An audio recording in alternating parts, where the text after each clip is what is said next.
Matthew chapter 18. At that time the disciples came to Jesus and asked, "Who then is the greatest in the kingdom of heaven?" He called a little child to him and placed the child among them. And he said, "Truly I tell you, unless you change and become like little children, you will never enter the kingdom of heaven. Therefore, whoever takes the lowly position of this child is the greatest in the kingdom of heaven.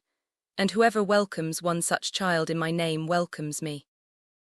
If anyone causes one of these little ones, those who believe in me, to stumble, it would be better for them to have a large millstone hung around their neck and to be drowned in the depths of the sea. Woe to the world because of the things that cause people to stumble. Such things must come, but woe to the person through whom they come. If your hand or your foot causes you to stumble, cut it off and throw it away.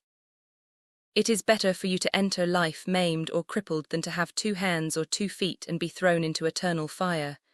And if your eye causes you to stumble, gouge it out and throw it away. It is better for you to enter life with 1 eye than to have 2 eyes and be thrown into the fire of hell. See that you do not despise one of these little ones, for I tell you that their angels in heaven always see the face of my Father in heaven. What do you think? If a man owns 100 sheep, and one of them wanders away, will he not leave the 99 on the hills and go to look for the one that wandered off? And if he finds it, truly I tell you, he is happier about that 1 sheep than about the 99 that did not wander off. In the same way your Father in heaven is not willing that any of these little ones should perish. If your brother or sister sins, go and point out their fault, just between the 2 of you. If they listen to you, you have won them over. But if they will not listen, take 1 or 2 others along, so that every matter may be established by the testimony of 2 or 3 witnesses. If they still refuse to listen, tell it to the church. And if they refuse to listen even to the church, treat them as you would a pagan or a tax collector. Truly I tell you, whatever you bind on earth will be bound in heaven, and whatever you loose on earth will be loosed in heaven.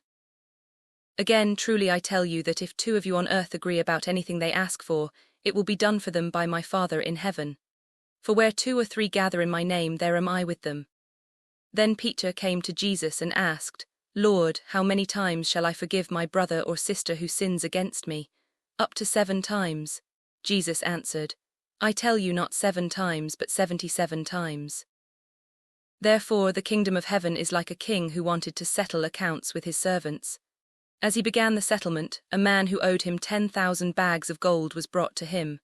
Since he was not able to pay, the master ordered that he and his wife and his children and all that he had be sold to repay the debt.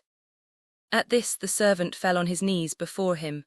"Be patient with me," he begged, "and I will pay back everything."